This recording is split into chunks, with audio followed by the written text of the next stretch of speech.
అస్మద్గురుభ్యో నమ. శ్రీమతే రామాంజాయ నమ. ఈనాటి మంచి మాట. జ్ఞానం, ధనం, విశ్వాసం అనే ముగ్గురు స్నేహితులు. వాళ్ళది చాలా గాఢమైన స్నేహం. అనుకోకుండా ఒకసారి వాళ్ళు విడిపోవాల్సి వచ్చింది.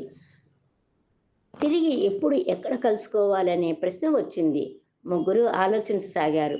ఇంతలో జ్ఞానం అంటుంది, దేవాలయాలు విద్యాలయాలలో నేను కలుస్తాను అని. ధనం, నేను ధనవంతుల దగ్గర కలుస్తాను అన్నది. విశ్వాసం మాత్రం ఏమీ చెప్పకుండా మౌనంగా ఉండిపోయింది. కారణం ఏమిటని జ్ఞానం, ధనం అడిగారు.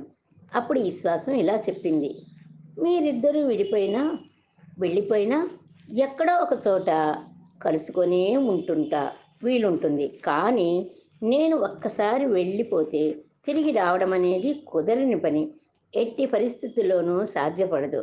విశ్వాసం మాటలు విని జ్ఞానం, ధర్మ ఆశ్చర్యపోయారు. స్నేహం పట్ల, విడిపోవటం పట్ల విశ్వాసానికి ఉన్న గొప్ప అభిప్రాయాన్ని మెచ్చుకున్నారు.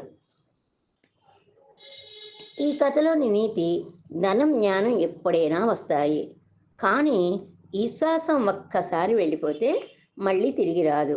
నీతిగా ధనాన్ని సంపాదించుకొని మంచి జ్ఞానాన్ని ఇచ్చిన ఆచార్యుని ఎడల, మనల్ని కన్నవారి పట్ల, మనకు ఈ ఉత్తమ మానవ జన్మ ఇచ్చిన ఆ భగవంతుని ఎడల ఎంతో గొప్పదైన విశ్వాసాన్ని కలిగి ఉందాం.